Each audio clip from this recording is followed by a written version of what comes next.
आज आपको शिवजी और शिवलिंग से जुड़ी पूजा के बारे में कुछ बताना चाहती हूँ, खास इन्फॉर्मेशन देने जा रही हूँ। जब भी अपनी महादेव की आप पूजा करें, इसे ज़रूर याद रखिएगा। शिवलिंग को कभी भी ऐसी जगह पर नहीं स्थापित करें जहां आप पूजन ना करते हों। शिवलिंग की पूजा पूरी विधि विधान से करें पाएँ। अगर नहीं कर पाएँ तो भूल से भी शिवलिंग को घर में ना रखें, क्योंकि अगर कोई घर पर शिवलिंग स्थापित करता है तो उसकी विधि विधान से पूजा नहीं करता, तो ये अपमान है। आप मंदिर जाके कर लीजिए अगर डेली नहीं कर सकते, पर घर पे मत स्थापित करिए। इस तरह आप अननेसेसरी अपने अंदर गिल्ट को लाते हैं। केतकी के फूल जो हैं, इसको शिवजी पर चढ़ाने के पीछे एक कथा छिपी है। कथा के अनुसार जब एक बार ब्रह्मा जी और विष्णु जी माया से प्रभावित होकर अपने आप को एक दूसरे से सर्वश्रेष्ठ बताने लगे कि मैं बड़ा और मैं बड़ा, तब महादेव उनके सामने तेज प्रकाश के साथ ज्योतिर्लिंग के रूप में प्रकट हुए।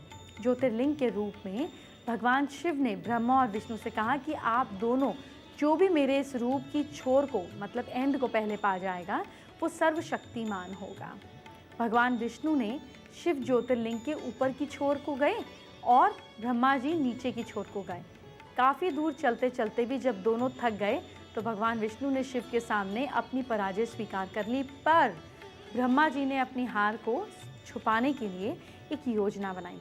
उन्होंने केतकी के फूल को साक्षी बनाकर शिवजी से कहा कि उन्होंने शिवजी का अंतिम छोर पा लिया है। ब्रह्मा जी के इस झूठ के कारण शिवजी ने गुस्से में आकर उनके एक सर को काट दिया और केतकी के फूल पर भी पूजा अर्चना में प्रतिबंध लगा दिया। एक कथा के मुताबिक जालंधर नाम का एक राक्षस था। उसे वरदान था कि जो युद्ध में उसे तब तक कोई नहीं हरा सकता जब तक उसकी पत्नी वृंदा पतिव्रता रहेगी। उस दैत्य के अत्याचारों से सृष्टि को मुक्ति दिलाने के लिए भगवान विष्णु ने क्या किया कि वृंदा को पतिव्रता होने का संकल्प भंग किया और महादेव ने जालंधर का वध किया। इसके बाद वृंदा तुलसी में परिवर्तित हो चुकी थी और उन्होंने अपनी पत्तियों का महादेव की पूजा में प्रयोग होने पर प्रतिबंध लगा दिया। यही वजह है कि शिवलिंग की पूजा पर कभी भी तुलसी की पत्तियों का प्रयोग नहीं किया जाता है। हल्दी का प्रयोग लड़कियां अपनी सुंदरता निखारने के लिए करती हैं और शिवलिंग महादेव शिव का प्रतीक है, इसीलिए हल्दी का प्रयोग शिवलिंग की पूजा के समय नहीं किया जाता है।